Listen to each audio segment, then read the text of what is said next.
काय करायचं, कोणाला मतदान करायचं? मोदी साहेबाला पंतप्रधान करणं गरजेचं आहे. गरजेचं आहे. आता की 10 वर्ष केले की आपण पंतप्रधान. मग काय विकास केलायच की. बर. मग लोक मध्ये महागाई वाढवलेली आहे. मग महागाई वाढली तर रोजगार बी वाढलायच की. बर. महागाई काय काँग्रेसच्या काळात स्वस्त होतं काय? पंतप्रधान नरेंद्र मोदीच गरजेचं आहे, अत्यंत गरजेचं आहे. शेतकरी लोक सांगत होते कांद्याला दर नाही. काय मग शरद पवारला काय आवडत होता म्हणून हाणला होता काय कांदा? बर. तसं काय नाही. शेतकरी हाणला होता काय? मग शेतकऱ्यांनी कांदा हाणला होता, कानपडीत सुद्धा हाणली होती. बर. मग ते कानपडीत हाणणारा सुद्धा माणूस गायब केला त्यांनी.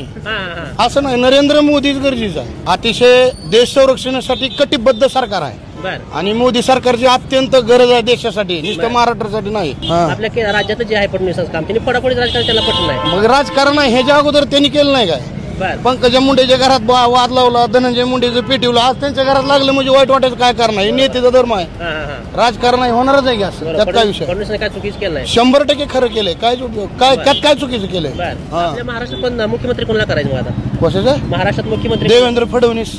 फडणवीसला? हो. बर. महारक्षण काय, ज्या वेळेला काँग्रेसच्या काळात अण्णासाहेब पाटलांनी आत्महत्या केली त्यावेळेला त्यांनी 1% सुद्धा दिलं नाही. मग बिगर मारता 10% दिले की ह्याच्यात समाधान मानायचं नाही का? फक्त त्याला भीती कोर्टात टिकणार नाही. कोण म्हणतं टिकणार नाही? ही गोष्ट लक्षात द्यायला मग पाहिजे. टिकणार नाही तर तुम्ही आमदारकीला मतदान करू नका पुन्हा. बरोबर आहे. 100% टिकणार असे खात्री आहे आम्हाला. 100% केले तर कोण म्हणतंय?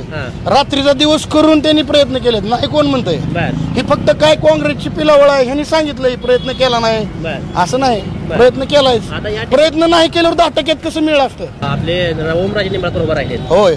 महाविकास आघाडीकडे, महाविकास आघाडीकडे उभा राहिले. त्यांचं काम कसं आहे? आम्हीच निवडून दिलं तर गेल्या वेळेला चूक केली ती. काय चूक केली? हो, काय फोन शिवाय काहीच नाही. कॉल करणारा खासदार म्हणून त्यांची ओळख आहे. काम 1% नाही. एका पण बार्शी तालुक्यातल्या किंवा कुठल्या पण तालुक्यातल्या माणसानं सांगावं की ओमराजे निंबाळकर यांचा 10 रुपये निधी आम्हाला आलाय. 10 रुपये जरी निधी आला असला तर आम्ही त्यांना सलाम करतो.